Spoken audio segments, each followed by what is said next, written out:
சிவசிவ ஸ்ரீ குருப்பியோ நமஹ.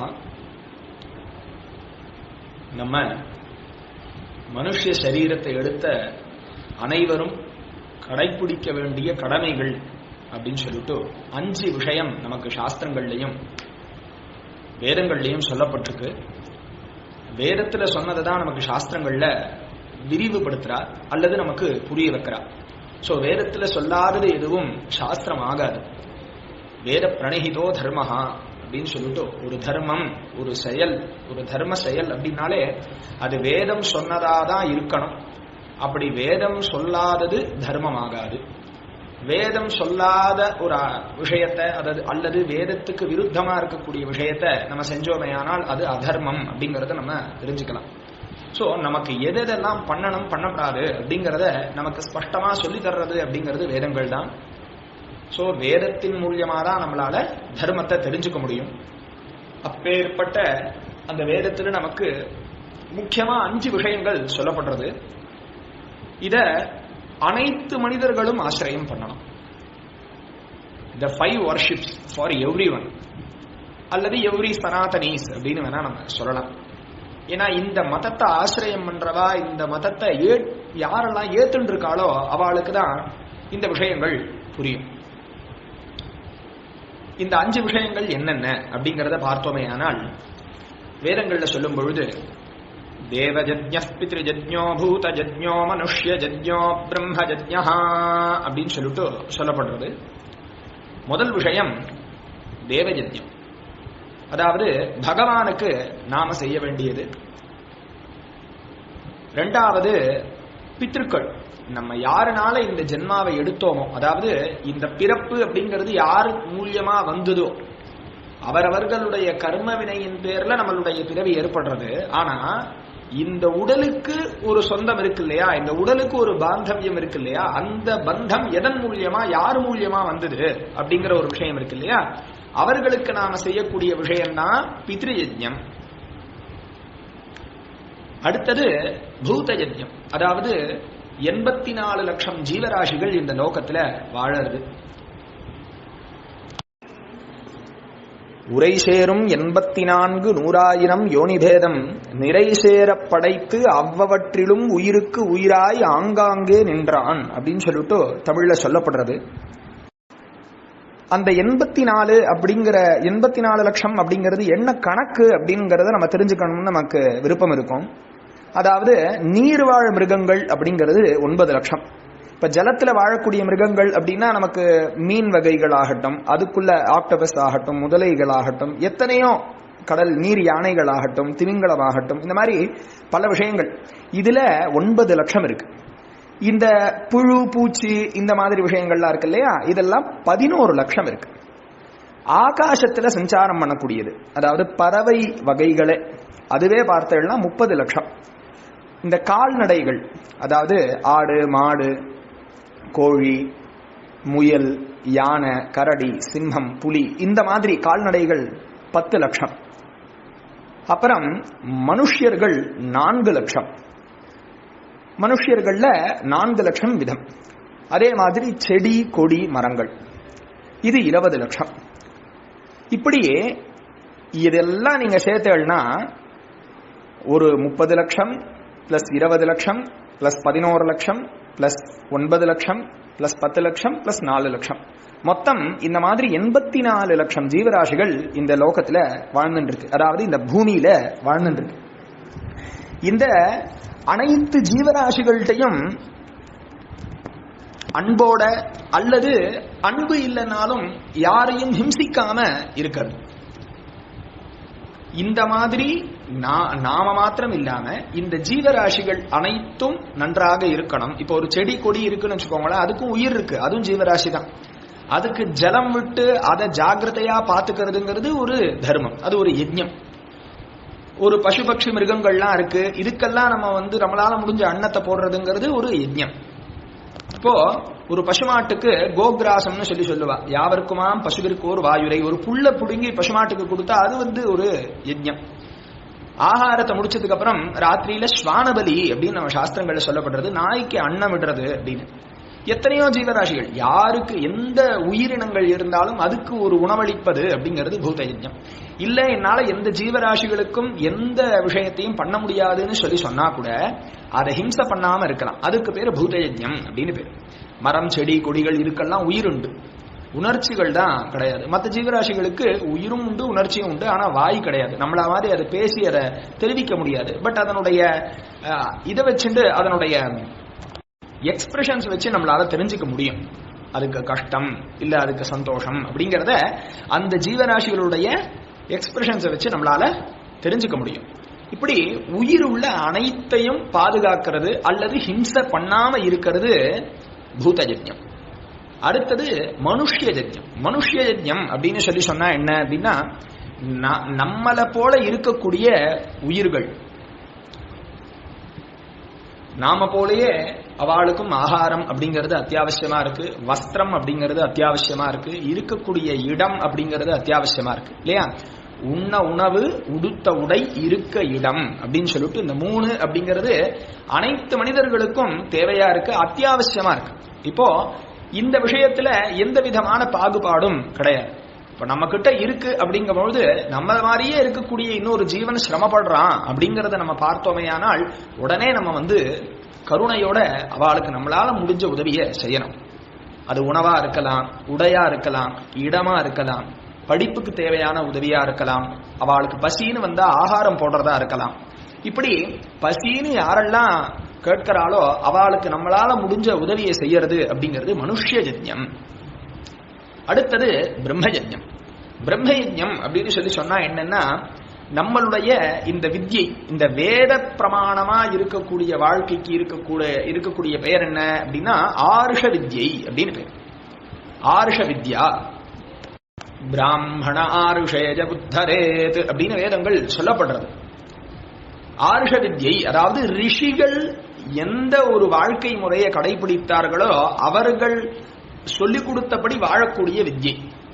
பெரும்பாலும் இந்த வித்யை எல்லாரும் ஆசிரியம் பண்ணணும். முக்கியமா இந்த சனாதன அவலம்பிகள் அதை பண்ணிட்டு இருக்கா. அவலம்பிகள்னு சொன்னா அதை ஃபாலோ பண்றவா.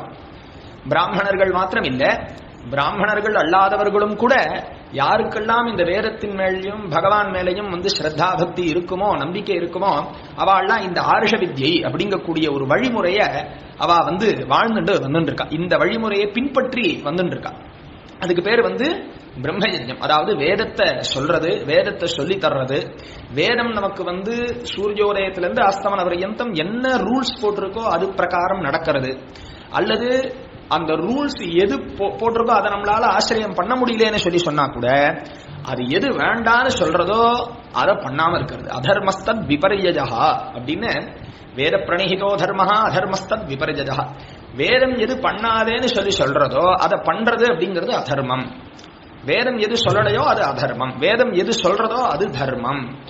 சத்யம் வத தர்மஞ்சர தர்மான்ன பிரமதிதவ்யம் சத்யான்ன பிரமதிதவ்யம் பூத்யைன பிரமதிதவ்யம் அப்படின்னா வேதம் சொல்றது.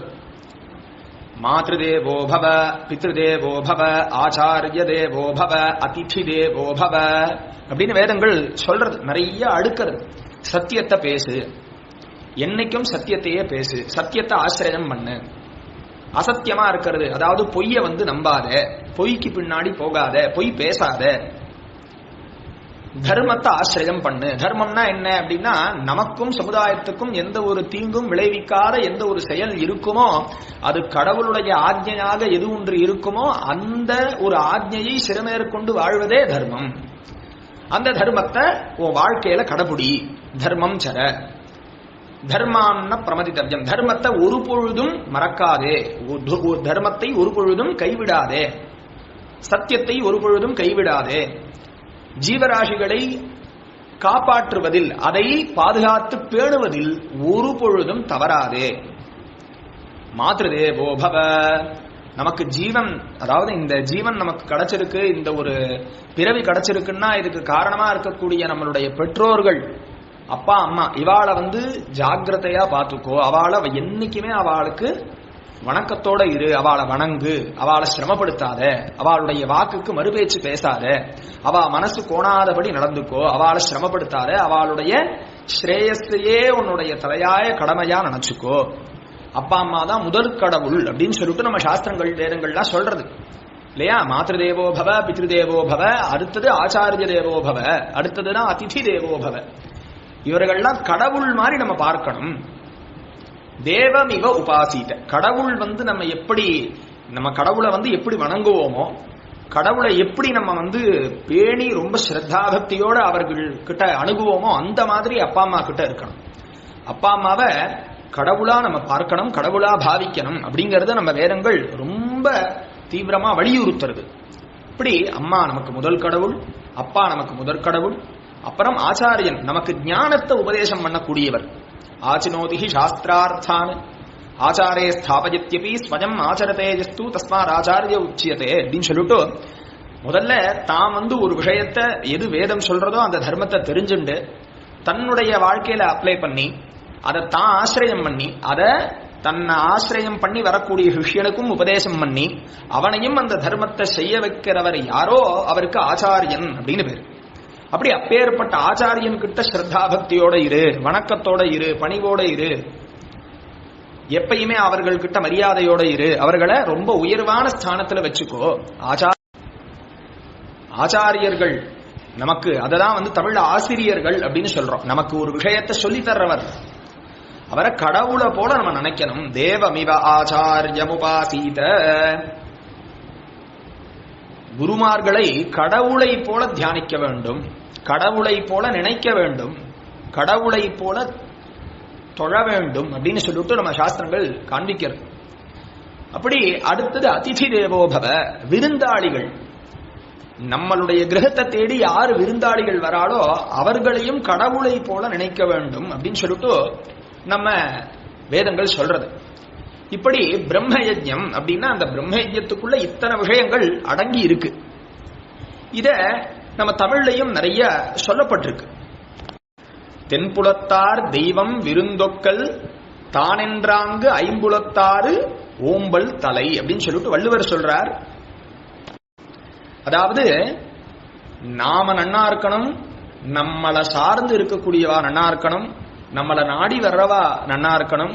நம்ம எதனால நன்னா இருக்கோம்? இயற்கையினால நம்ம நன்னா இருக்கோம். நல்ல செடி கொடி மரம் இதெல்லாம் நன்னா இருந்தாதானே நமக்கு அதன் மூலியமா காய் கனி புஷ்பம் எல்லாம் கிடைக்கிறது இல்லையா? பூ பழம் எல்லாம் நமக்கு அடுத்ததுதான் கொடுக்கறது. நம்ம மட்டும் நம்மளுடைய முயற்சினால மாத்திரம் இல்லை, இந்த பூமி மாதாவனுடைய அனுகிரகத்தினாலையும் சூரியனுடைய அனுகிரகத்தினாலையும் பஞ்சபூதங்களுடைய அனுகிரகத்தினாலையும் நமக்கு செடி கொடி மரம் இது எல்லாம் நன்னா இருந்தாதான் நம்ம நன்னா இருக்க முடியும். அது மாத்திரம் இல்ல, பசு பட்சி பூச்சி சின்ன சின்ன பூச்சிகள்லாம் இருக்கு இல்லையா, இதெல்லாம் நன்னா இருந்தா மாத்திரம்தான் நமக்கு இந்த காய் கனி இது எல்லாமே நன்னா இருக்கும்.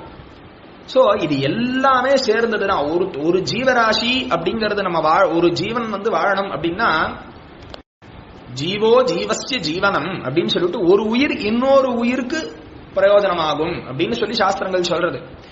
ஒரு உயிர் வாழணும்னா அதுக்கு இன்னொரு உயிரினுடைய துணை வேணும், இன்னொரு உயிரினுடைய உதவி வேணும். யாருமே தனிப்பட்ட முறையில இங்க வாழ்ந்துட முடியாது. எல்லாமே ஒரு உதவியை நாடிதான் நம்ம இங்க வாழ்ந்துட்டு இருக்கோம் இல்லையா? அப்போ இன்னொரு ஒருத்தன் ஜீவனம் பண்ணணும்னா அதுக்கு இன்னொருத்தனுடைய உதவி வேணும், அவனுக்கு இன்னொரு உதவி வேணும். அப்படி இது எல்லாமே பார்த்தோம்னாக்கா ஒன்னொன்னு விஷயத்தோட கனெக்டடா இருக்கு. எதுவுமே தனிப்பட்டு இயங்க முடியாது அப்படின்னு சொல்லிட்டு இந்த விஷயத்துல நம்ம தெரிஞ்சுக்கலாம். அப்படி நல்ல மழை பெஞ்சாதான் இந்த ஜீவராசிகள்லாம் நன்னா இருக்க முடியும். நல்ல செடி கொடி மரம் இதெல்லாம் நன்னா வரணும்னு வச்சுக்கோங்க. பூமி நன்னா ஆரோக்கியமா இருக்கணும். பூமி எதனால ஆரோக்கியமா இருக்கும்? நல்ல மழை பெஞ்சாதான் பூமிக்கு பிரயோஜனம் இல்லையா? சூரியனுடைய காந்தி இருந்தாதான் பூமியில நம்ம எதை விதைச்சாலும் அது திரும்பி நமக்கு முளைச்சு நமக்கு அது பிரயோஜனப்படும் இல்லையா? அப்படி அந்த பூமிக்கு நன்னா இருக்கணும்னு அர்த்தம் தர்மம் இருக்கணும். தர்மம் இருந்தாதான் மழை பெய்யும் இல்லையா? மாதம் மும்மாரின்னு சொல்லிட்டு நம்ம தமிழ்ல சொல்லப்பட்டிருக்கு. வேதம் போதும் வேதியருக்கு ஓர் மழை, நீதி வழுவா செங்கோலுக்கு ஒரு மழை, பத்தினி பெண்களுக்கு ஒரு மழை அப்படின்னு சொல்லிட்டு சொல்லப்பட்டிருக்கு. நன்னா வேதத்தை அத்தியனம் பண்ணி அந்த வேதத்தின் மார்க்கத்துல வாழ்க்கையை நடத்திட்டு அந்த வேதத்தை சொல்லக்கூடிய அந்தணனுக்கு ஒரு மழை. அப்படி ஸ்ரத்தா பக்தியோட அனுஷ்டானத்தோட இருக்கக்கூடிய பிராமணனுக்காக ஒரு மழை பெய்யும் அப்படின்னு சொல்லிட்டு நம்ம தமிழ்ல சொல்லப்படுறது. நீதி வழுவா, அதாவது ராஜாக்கள்லாம் தர்மத்தை மீறி நடக்காம தர்மத்தோட தன்னுடைய ராஜ்யத்தை நடத்தின்னு வந்தாருனாக்கா அதற்கு ஒரு மழை. பெண்கள் எல்லாம் அந்த பதிவிரதா தர்மம், அந்த பத்தினி தர்மம்னு சொல்லப்படுறது, அந்த தர்மத்துல அவ இருந்தான்னா தான் பத்தியே தெய்வம் அப்படின்னு சொல்லிட்டு அவ அந்த தர்மத்துல இருந்து அந்த தர்மத்தை கடைபிடிச்சான்னாக்கா அந்த பத்தினி பெண்களுக்காக ஒரு மழை அப்படின்னு சொல்லிட்டு இந்த 3 பேர்னால இந்த ஊருக்கே க்ஷேமம் ஏற்படுறது. யாரோ ஒரு 3 பேர் ஒழுக்கமா இருக்கிறதுனால அந்த ஊருக்கே மழை பெஞ்சு எல்லாருமே செழிப்பா இருக்கா. நல்ல செடி கொடி நம்ம எதெல்லாம் பூமியில போடுறோமோ அதெல்லாம் நமக்கு திரும்பி முளைச்சு நமக்கு அது பிரயோஜனப்படுறது இல்லையா. அப்போ எல்லாம் எல்லாத்தோடையும் கனெக்டடா இருக்கு. அப்படி இந்த தேவயஜ்ஞா, பித்ருயஜ்ஞா, பூதயஜ்ஞா, மனுஷ்யயஜ்ஞா, பிரம்மயஜ்ஞா அப்படின்னு சொல்லிட்டு இந்த 5 விஷயம் நமக்கு எல்லா சனாதனிகளுக்கும் எல்லா மனிதர்களுக்கும் பொதுவான ஒரு தர்மமாகும். இத எல்லாரும் கடைபிடிக்கணும். இத பிராமணர்களுக்கு மாத்திரம்தான், க்ஷத்ரியர்களுக்கு மாத்திரம்தான் அப்படிங்கிறது கிடையாது. இங்க எல்லாரும் ஆகாரம் பண்ணியாகணும், ஜலம் சாப்பிட்டாகணும், காய்கறிகளாகட்டும் கனிகளாகட்டும் இது எல்லாம் அவரவர்கள் அவருடைய தேவைக்காக நம்ம உபயோகப்படுத்தணும்னு சொல்லி சொன்னா இயற்கை நன்னா இருக்கணும். இயற்கை நன்னா இருக்கணும்னு சொல்லி சொன்னா அங்க தர்மம் இருக்கணும் இல்லையா. ஒழுக்கின்றி வானமையாது, நீரின்றி அமையாது உலகியனின் வானின்றி அமையாது ஒழுக்குன்னு சொல்லிட்டு வள்ளுவர் சொல்றார். திருவள்ளுவர் சொல்லும் பொழுது தனி மனித ஒழுக்கம் இல்லைன்னா அந்த இடத்துல மழை பெய்யாது அப்படின்னு சொல்லி சொல்றார். மழை இல்லைன்னா என்ன பிரயோஜனம்? சிறப்போடு பூசனை செல்லாது வானம் வரக்கு மேல் வானோர்க்கும் ஈண்டு அப்படின்னு சொல்லிட்டு வள்ளுவர் சொல்லும் பொழுது தர்மம் இல்லைன்னா மழை பெய்யாது. மழை பெய்யலன்னா அங்க எங்க சுவாமி? ஏன்னா நமக்கு பசிக்கே இங்க ஆகாரம் இல்லை. மழை பெஞ்சாதானே பூமி நன்னா இருக்கும். பூமி நன்னா இருந்தாதானே விவசாயம் பண்ணி அதனுடைய பிரயோஜனமான ஆகாரத்தை நம்ம எடுத்துக்க முடியும். செடி கொடி புஷ்பம் எதுவா இருந்தாலும் அந்த மண்ணுல போட்டா அது வறட்சியான மண்ணுல எது வளரும்? எதுவுமே வளராது இல்லையா. அப்போ இது எல்லாம் ஒன்னொன்னோட கரெக்ட் கனெக்டடா இருக்கு. சோ தர்மம் சரியா இருந்தா அந்த இடத்துல மழை பெய்யும். பிராமணன், ராஜாக்கள், பெண்கள் இவாள்லாம் சரியா இருந்தா அந்த இடத்துல தர்மம் சரியா இருக்கும். தர்மம் சரியா இருந்தா மழை பெய்யும். மழையின் மூலியமாக இந்த பயிர்கள், நீர் நிலங்கள் இதெல்லாம் செழிப்பா இருக்கும். அது செழிப்பா இருந்தா மனுஷன் ஆட்டோமேட்டிக்கா செழிப்பா இருப்பான் இல்லையா. அப்படி மனுஷன் சரியா இருந்து அவன் சந்தோஷமா இருந்தான்னா அங்க இருக்கக்கூடிய கோவில்கள், அங்க இருக்கக்கூடிய தெய்வங்களுக்கு பூஜையில இருந்து எல்லாமே சரியா நடக்கும். அப்படி அங்க மழை பெய்யலன்னு சொல்லி சொன்னா, இங்க உணவு இல்லைன்னு சொல்லி சொன்னா அவனுக்கு எந்த ஒரு உபயோகமும் இங்க இல்ல, அவனால வாழ முடியல, வாழறதுக்கு தகுதியா அவனுக்கு எந்த சௌகரியமும் இல்லைன்னு சொன்னா அங்க இருக்கக்கூடிய தெய்வங்களும் பட்னியோட தான் இருக்கும். சோ அப்ப இது எல்லாம் சரியா இருக்கணும் அப்படின்னா தர்மம் அந்த இடத்துல இருக்கணும். தர்மம் இல்லைன்னு சொல்லி சொன்னா அந்த இடத்துல மழை பெய்யாது, செழிப்பு இருக்காது. சோ நம்மளுடைய வாழ்க்கையானது தர்மத்தை உத்தேசிச்சு இருக்கணும். சிறப்பு ஈனும் செல்வமும் ஈனும் அறத்தினுங்கு ஆக்கம் எவனோ உயிருக்கு அப்படின்னு சொல்லிட்டு நம்ம திருவள்ளுவர் சொல்லுவார். தர்மத்தை விட ஒரு மனுஷனுக்கு எதுப்பா சௌக்கியத்தை தந்துடும்? இகலோகத்திலையும் சரி பரலோகத்திலையும் சரி, உயிரோட இருக்கும் பொழுதும் சரி, இந்த உயிர் போனதுக்கு அப்புறம் இந்த சரீரம், இந்த உயிர் இந்த சரீரத்தை விட்டுட்டுன்னு வச்சுக்கோங்க, அதுக்கப்புறம் நமக்கு ஒரு லோகம் உண்டு. அதுக்கப்புறமும் சரி, இது 2 சந்தர்ப்பத்திலையும் எதுவும் கூட வரும் அப்படின்னா தர்மஸ்தம் அனுகச்சதி அப்படின்னு சாஸ்திரங்கள் சொல்றது. நீ செய்த தர்மமே உன் பின் வரும். சாடி விட்ட குதிரை போல் தர்மம் நிற்குமே அப்படின்னு சொல்லிட்டு சிவவாக்கியர் சொல்வார். அந்த மாதிரி தர்மத்தை உத்தேசிச்சு தர்மத்தை ஆசிரியம் பண்ணக்கூடிய வாழ்க்கை முறையே சிறந்த வாழ்க்கை முறை ஆகும். அதுவே நமக்கு தெய்வத்திற்கு, அதாவது கடவுளுக்கு நம்ம பண்ணக்கூடிய பெரிய கைங்கரியம் என்ன அப்படின்னா அந்த தர்மத்தை பிரகாரம் நம்ம வாழ்க்கையை நடத்துறது தான். இப்படி நமக்கும் நம்மளை சார்ந்தவர்களுக்கும் இந்த இயற்கைக்கும் யாரு எந்த விதமான தீங்கும் விளைவிக்காமல் ஒருத்தர் வாழ்வாரோ அவர்தான் மகான்கள் இல்லையா. நல்லார் எனப்படுவது யாதெனின் யாதொன்றும் கொல்லாமை சூழும் நெறி அப்படின்னு சொல்லிட்டு கொல்லாமை அப்படிங்கக்கூடிய ஒரு அதிகாரத்துல சொல்லப்படுறது. கொல்லான் புலாலை மறுத்தானை கைகூப்பி எல்லா உயிரும் தொழும் அப்படின்னு சொல்லிட்டு நம்மளுடைய தேவைக்காக, நம்மளுடைய பசிக்காக எந்த உயிரையும் கொல்லப்படாது. எல்லாருக்கும் அந்த உயிர் அப்படிங்கிறது ஒண்ணுதான், அந்த வலிங்கிறது ஒண்ணுதான் இல்லையா. நமக்கு ஒரு சிரமம் வரும்பொழுது நம்ம எப்படி சிரமப்படுவோமோ, எப்படி நம்ம கஷ்டப்படுவோமோ, அதே மாதிரி இன்னொரு உயிருக்கும் அது சிரமம் தான் அப்படிங்கக்கூடிய ஒரு ரொம்ப பேசிக்கான ஒரு விஷயம் நம்மளுடைய சனாதன தர்மத்துல இருக்கு. நம்ம பெருசா நியாய விஷயங்கள், சாஸ்திர விஷயங்கள், தர்ம விஷயங்கள்லாம் பேசிவிட்டோம், நம்ம அடுத்தவர்களுக்கு சிரமத்தை கொடுத்தோம்னு சொல்லி சொன்னா அது தர்மம் ஆகாது. நம்மள மாதிரியே இருக்கக்கூடிய மனுஷர்கள்ட்ட நம்ம அன்பா பேசலாம், உடலால யாருக்கும் தீங்கு விளைவிக்காம இருக்கலாம், மனசால தீங்கு விளைவிக்காம இருக்கலாம், வாக்குனால தீங்கு விளைவிக்காம இருக்கலாம், இயற்கையா இருக்கக்கூடிய செடி கொடி மரங்கள் நீர்நிலங்கள் இதுக்கெல்லாம் நம்ம மாசுபடுத்தாம இருக்கலாம், மரத்தை வெட்டாம எந்த ஒரு ஜீவனுக்கும் ஹிம்சை பண்ணாம நம்ம இருக்கலாம். இதுக்கு அடுத்த லெவல்ல இருக்கக்கூடிய உயிரினங்கள், பசு பட்சி மிருகங்கள்னு நம்ம சொன்னோம் இல்லையா, இத்தனை ஜீவராசிகள் இருக்குன்னு, அந்த எந்த ஒரு உயிரையும் நம்ம ஹிம்சை பண்ணாம இருக்கக்கூடியதுதான் தர்மத்துல எல்லாம் பெரிய தர்மம் அப்படின்னு சொல்லப்படுறது. அதனால இந்த 5 விதமான யஜ்ஞங்களும் பார்த்தீங்கன்னா ஒரு அன்பின் அடிப்படையில இருக்கக்கூடிய ஒரு தர்மமாகும். தஸ்ய பிரியமேவ சிரஹ மோதோ தக்ஷிண பக்ஷஹ பிரமோத உத்தர பக்ஷஹ அப்படின்னு சொல்லிட்டு வேதம் சொல்றது. எல்லாருக்கிட்டையும் அந்த அன்போட இருக்கிறது. அன்பும் சிவமும் வேறென்பார் அறிவிலார், அன்பும் சிவமும் ஒன்றே என்று யாரும் அறிகிலார், அன்பும் சிவமும் ஒன்றே என்று அறிந்தபின் அன்பே சிவமாய் அமர்ந்திருப்பரே அப்படின்னு திருமூலர் சொல்றார். எல்லா உயிர்கிட்டையும், ஒரு செடி கொடி மரத்தை பார்த்தாலும் அதுகிட்ட ஒரு அன்பு இருக்கணும். அதே பகவானுடைய ஸ்வரூபம் தான். நமோ விரக்ஷேப்யோ ஹரிகேஷேப்ய பசூனாம் பதஜே நமஹா அப்படின்னு வேதம் சொல்றது. விரக்ஷங்கள்லாம் பரமேஸ்வரன், எல்லா ஜீவனும் பரமேஸ்வரன், உயிர் இருக்கக்கூடிய அனைத்தும் பரமேஸ்வரன் அப்படின்னு சொல்லிட்டு நம்ம வேதங்கள் சொல்றது. அப்போ இங்க நம்மளை விட வேறங்கிறது இல்லவே இல்லை. அதாவது நம்மளை விட வேறன்னா என்ன, நாம் அப்படிங்கிறது என்ன, இந்த உடல் கிடையாது, இந்த பெயர் கிடையாது, நமக்குள்ள இருக்கக்கூடிய ஸ்வரூபமான ஆத்மாதான். அந்த ஆத்மாதான் பகவான். அதனாலதான் பாகவதத்துல சொல்லும் பொழுது வதந்தி தத் தத்வவிதா யத் ஞானம் அத்வயம் பிரம்மேதி பரமாத்மேதி பகவானிதி சப்த்யதே அப்படின்னு சொல்லிட்டு சொல்லப்படுறது. எந்த ஒரு சைதன்யமா இருக்கக்கூடிய அந்த ஆத்மஸ்வரூபத்தை நம்ம எப்படி சொல்லுவோம் அப்படின்னா, அந்த ஸ்வரூபத்தை பகவான்னு நம்ம சொல்றோம். ஞானத்தை அடைஞ்சவா பிரம்மம்னு சொல்றா. இல்ல வெளியில இருந்து நம்ம மனுஷர்கள் அவன் சுவாமி அப்படின்னு நினைக்கிறவா அதை பகவான்னு சொல்றா. இதை எல்லாம் முற்றும் துறந்த ஞானிகள் அனைத்து ஜீவராசிகள்கிட்டையும் இருக்கக்கூடிய அந்த தத்துவம் தான். ஏக பராத்மா பகுதேக வர்த்தி அப்படின்னு சொல்லிட்டு ஏகோதேவா சர்வபூதேஷு கூடா சர்வவியாபி சர்வபூதாந்தராத்மா அப்படின்னு சொல்லிட்டு எல்லா ஜீவராசிகள்கிட்டையும் இருக்கக்கூடிய உயிர்த்தன்மை தான் பகவான். அப்போ இங்க பகவானை தவிர வேற ஒண்ணுமே கிடையாது. இங்க அனைத்திலும் பகவான், பார்க்கக்கூடியதெல்லாம் பகவான், கேட்கக்கூடியதெல்லாம் பகவான், இயற்கை முழுக்க பகவான், இயற்கையே கடவுள் அப்படிங்கக்கூடிய ஒரு ஞானத்துல நம்ம பார்க்க ஆரம்பிச்சோம்னு சொன்னா இந்த இடத்துல விருப்பு வெறுப்புங்கக்கூடிய விஷயத்துக்கே இடம் இல்லை இல்லையா. உயிருக்கு உயிராய் ஆங்காங்கே நின்றான் அப்படின்னு சொல்லிட்டு எல்லா ஜீவராசிகளுக்கும் அதற்கு ஏற்ப பகவானானவர் இருக்கார்.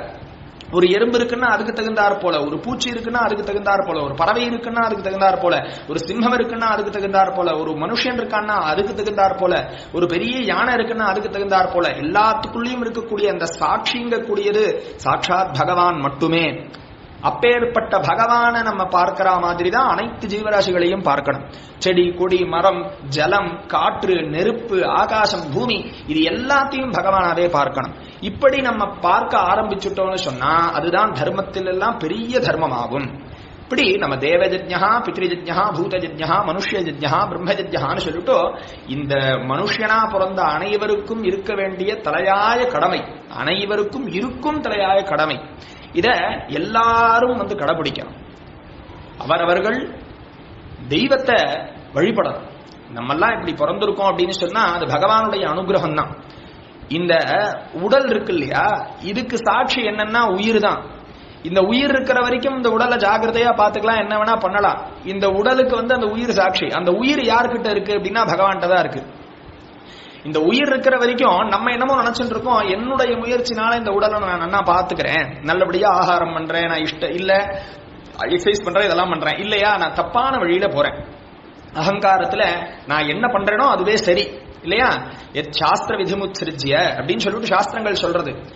தஸ்மாத் சாஸ்திரம் பிரமாணந்தே காரியா காரிய வியவஸ்தித. உனக்கு நீ எதை செய்யணும் செய்யப்படாது அப்படிங்கிறது டூஸ் அண்ட் டோன்ஸை பத்தி எப்படி தெரிஞ்சுக்கிறதுன்னா சாஸ்திரத்தின் மூலியமா தெரிஞ்சுக்கோ. சாஸ்திரம் எது பண்ணுன்னு சொல்றதோ அதை பண்ணு, எது பண்ணாதேன்னு சொல்றதோ அதை பண்ணாத, இது உனக்கு நல்லது அப்படின்னு சொல்லிட்டு சாஸ்திரங்கள் சொல்றது. அதை விட்டுட்டோ இந்த உயிர் இருக்கிற வரைக்கும் நான் என்னோட உடல் நான் என்ன வேணா பண்ணுவேன் அப்படின்னு அகங்காரத்தோட நம்ம இருந்தோமே ஆனால் அதன் மூலியமா நமக்கு வரக்கூடிய துக்கத்தை பகவானால கூட காப்பாற்ற முடியாது இல்லையா. நமக்கு பகவான் கருணையோட நீ இப்படி வாழ்ப்பா, உனக்கு ஒரு வாழ்க்கை இருக்கு அப்படின்னு சொல்லிட்டு சொல்றார். அதை நம்ம விட்டுட்டோ வையத்துள் நல்ல வண்ணம் வாழலாம், வெய்களும் நல்ல கதிக்கு யாதுமோர் குறைவில்லைன்னு சொல்லப்படுறது. அப்படி நல்லபடியா வாழறதுக்கு அவ்வளவு உபாயம் சொல்லப்பட்டிருக்கு. அதெல்லாம் விட்டுட்டு நான் அதர்ம வழியில நான் போயிட்டோம், அதுக்கப்புறம் சிரமமா இருக்கேன்னு நம்ம வருத்தப்பட்டுட்டோம், அதுக்கப்புறம் பகவான்கிட்ட வந்தா என்ன பிரயோஜனம்? இதனால நல்ல சரீரம் தழுக்கிய நாளில் தர்மமும் செய்யினார் பாரதியார் சொல்லும்பொழுது. கௌமார ஆச்சரே பிராஜ்யா, பாகவதத்துல பிரகலாதன் 5 வயசுல சொல்றான். 5 வயசா இருக்கும் போது சொல்றான், தர்மத்தை ஆசிரியம் பண்ணுங்கோடா குழந்தைடா அப்படிங்கிறான். அவனே குழந்தைதான், அவன் எல்லார்ட்டையும் சொல்றான், 5 வயசா எடுத்துறா, ஜாக்கிரதையா இருங்கோடா, அதர்ம வழியில போகாதீங்கோடா, தர்மத்துல இருங்கோடா, பொய் பேசாதீங்கோடா, திருடாதீங்கோடா, யாரையும் சிரமப்படுத்தாதீங்கோடா, மனசால யாரையும் சிரமப்படுத்தாதீங்கோ, வாக்குனால யாரையும் சிரமப்படுத்தாதீங்கோ, உடல்னால யாரையும் சிரமப்படுத்தாதீங்கோ, யாருடைய பொருளுக்கும் ஆசைப்படாதீங்கோ, யாருக்கும் யாரை பார்த்தும் பொறாமப்படாதீங்கோ, யாருக்கும் தீங்கு விளைவிக்காதீங்கோ, யார் வாழ்க்கையும் கெடுக்காதீங்கோ, இப்படின்னு தர்மத்தை சொல்லித்தரான் பிரகலாதன் 5 வயசுல.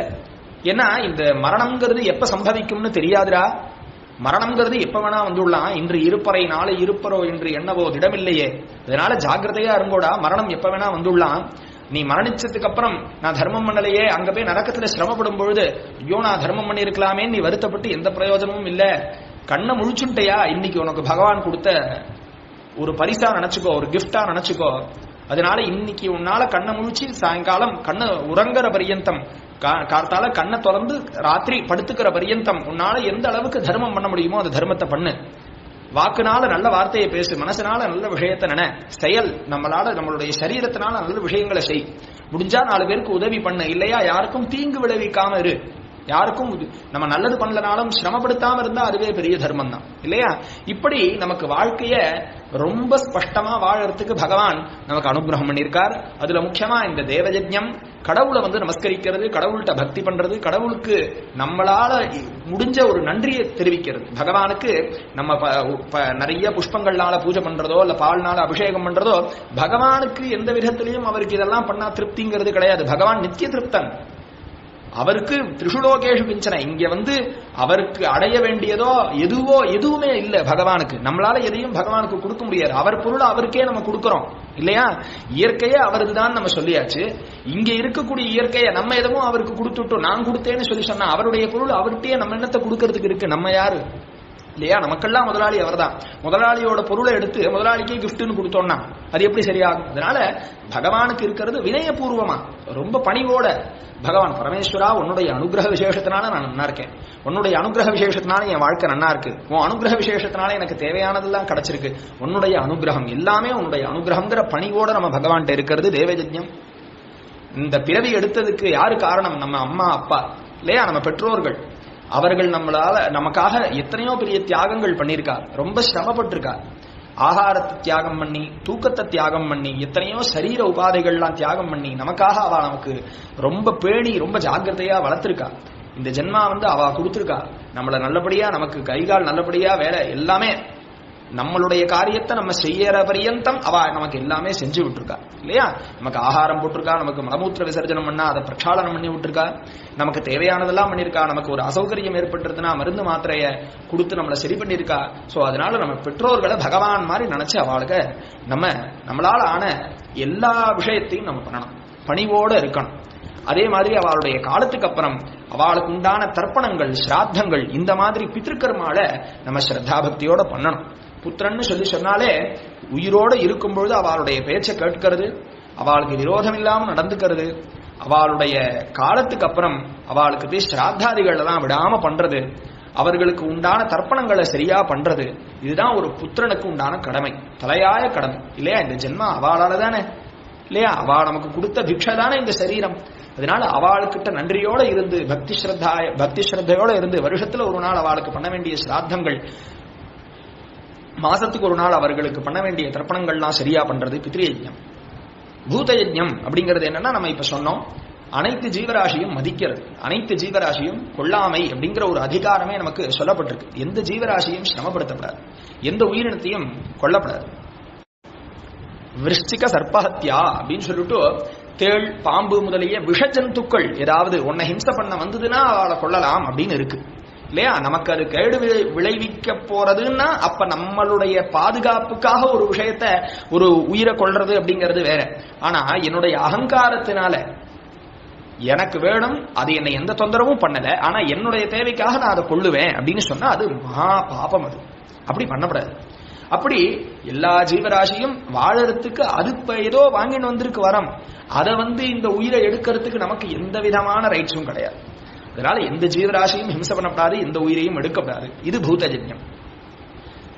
மனுஷ்ய யஜ்ஞம் அப்படிங்கிறது நம்மளை போலவே இருக்கக்கூடிய ஜீவன்கள், மனுஷியர்கள், அவர்களுக்கு தேவையான உதவியை செய்யறது, அவர்களுக்கு தீங்கு விளைவிக்காம இருக்கிறது இல்லையா? இது நமக்கே தெரியும், நமக்கு ரொம்ப நன்னாவே பழக்கமான விஷயம். யாருக்கு என்ன தேவையோ, உணவு தேவைன்னா உணவு, வஸ்திரம் தேவைன்னா வஸ்திரம், அவர்களுக்கு வேற ஏதாவது தேவைன்னா அதுக்கு உண்டான உதவியை செய்யறது நம்மளால முடிஞ்ச அளவுக்கு. யாவருக்குமாம் உண்ணும் போது ஒரு கைப்பிடி இல்லையா? சாப்பிடும் பொழுது யாராவது உணவு பசின்னு வந்தான்னா அவளை விரட்டாம நம்மளால நம்மகிட்ட ஆகாரம் இன்னைக்கு பகவான் கொடுத்துருக்காரு, அனுகிரகம் பண்ணிருக்காரு. அவன் நம்மள மாதிரியே இருக்கக்கூடிய ஒரு ஜீவன். அவன் நம்ம நன்னா ஆகாரம் பண்றோம், அவன் பசியார சிரமப்படுறான், பசியினால சிரமப்படுறான், அவனுக்கு ஒரு கைப்பிடி கொடுக்கலாம். இது தர்மம். அப்படி மனுஷ யஜ்ஞம். அடுத்தது பிரம்ம யஜ்ஞம். பிரம்ம யஜ்ஞம்னா வேதம். வேதத்தை ஸ்ரத்தா பக்தியோட அத்தியனம் பண்றது. அந்த வேதத்தை சொல்படி நடந்துக்கக்கூடிய பிராமணர்களை சந்தோஷமா அவளுக்கு தேவையான தர்மத்தை நம்ம பண்ணி கொடுக்கிறது. அவளுக்கு தேவையான, அவர்களுக்கு என்ன தர்மம் பண்றதுக்கு அவர்களுக்கு என்ன சௌகரியம் தேவையோ அதை நம்ம செஞ்சு கொடுக்கறதுக்கு பேரு பிரம்ம யஜ்ஞம். வேதத்தை ரட்சணம் பண்றதும், வேதம் சொன்ன கடமைகளை கடைபிடிச்சு அந்த தர்மத்தை ரட்சணம் பண்றதும் பிரம்ம யஜ்ஞமாகும். இப்படி 5 விதமான யஜ்ஞங்கள் அனைத்து மக்களுக்கும் சொல்லப்பட்டிருக்கு. இந்த பஞ்சமகா யஜ்ஞத்தை நம்ம பண்றதுனால நமக்கு எல்லா விதமான ஸ்ரேயஸும் கிடைக்கும் அப்படிங்கிறதுல எந்த விதமான சந்தேகமும் இல்லை. சிவசிவா சிவசிவா.